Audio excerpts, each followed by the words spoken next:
Wolff has been vocal since the Azerbaijan Grand Prix, claiming that the race was boring after yet another 1-2 finish from the Red Bulls, with Sergio Perez taking the checkered flag. New regulations were introduced at the beginning of 2022 in order to provide a more exciting spectacle for fans. However, the opposite effect has happened, as Red Bull has dominated 2022 and this year so far.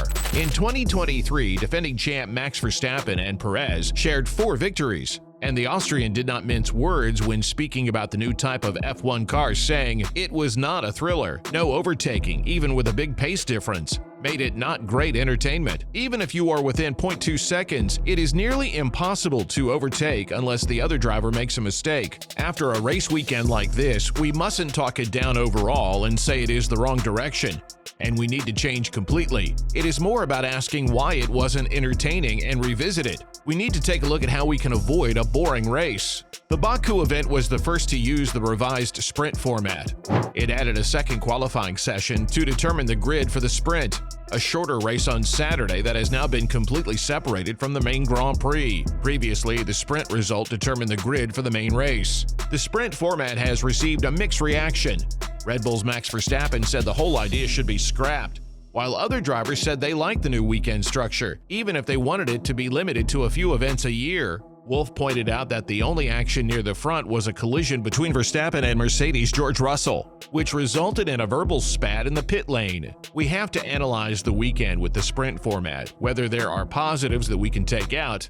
But in the end, it all comes down to racing, said Wolff. It needs the tough battles, and the highlight on Saturday was George and Max being able to battle it out, and in the Grand Prix there was none of that. Wolff's remarks come as F1 teams and drivers claim that overtaking has become more difficult. F1 introduced rules last season aimed at closing the field and making overtaking easier. While it is still easier to follow than before the rule change, drivers have stated that it is more difficult this year due to the teams developing their cars. While drivers report that the new rules are easier to follow than before 2022, this is offset by a reduction in the slipstream effect behind another car. And far from becoming more competitive, the sport has settled into a situation in which one team dominates. Verstappen set a new record for wins in a single season in 2022, while Red Bull has won all 4 races this season and is on track to completely take over the championship.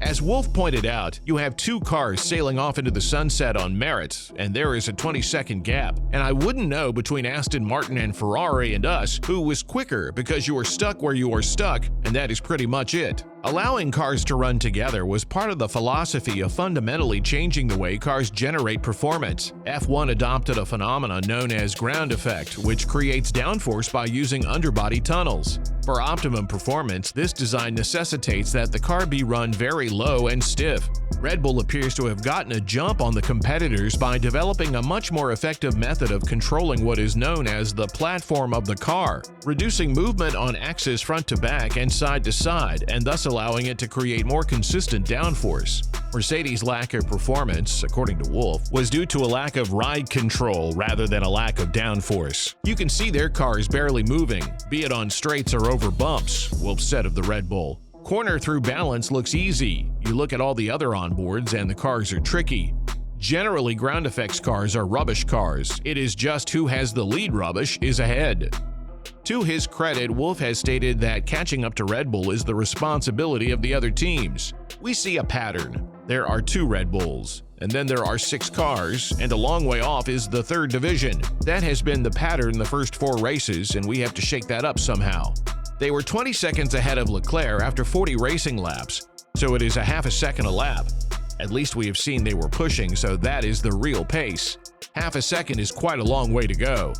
We either have to do a better job, all of us together, to catch them, or change the regulations. And I don't think we should be doing the second one. We just need to win on merit, and that means being more clever than Red Bull.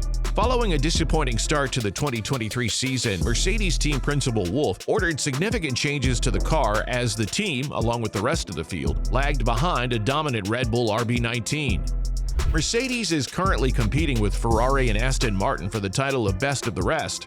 And while minor changes were made to the W14 in Azerbaijan, Wolff has long anticipated that more significant changes will be made to the car when Formula One returns to Europe. The Miami Grand Prix remains to be negotiated before Formula One heads to Imola on the weekend of May 19th through the 21st, but the Mercedes team boss was asked about what will be changing on the car at that time, and he pointed out that in the budget cap era of F1, expectations must be managed. "Yeah, the target is Imola," Wolff said in response to a question about their upgrade package still being on track. "We just need to manage everybody's expectations because we're talking so much about that upgrade.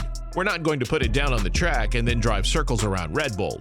But it's going to be a good baseline, I think. If we were completely free, we would bring a different chassis, and so what we have to decide really carefully is what we want to upgrade." When asked about specifics, the Mercedes CEO revealed that significant parts of the W14 will be changed at Imola, and while he wishes he could have done more, he wants this upgrade to be as effective as possible. "So we're bringing a new front suspension, and then the aero upgrade that comes with it, and floor," Wolff confirmed. "If we were free, we would probably bring double the amount of upgrades, but so would the others. As it's a relative game, you just need to be clever in taking the right decisions that bring the optimum amount of performance."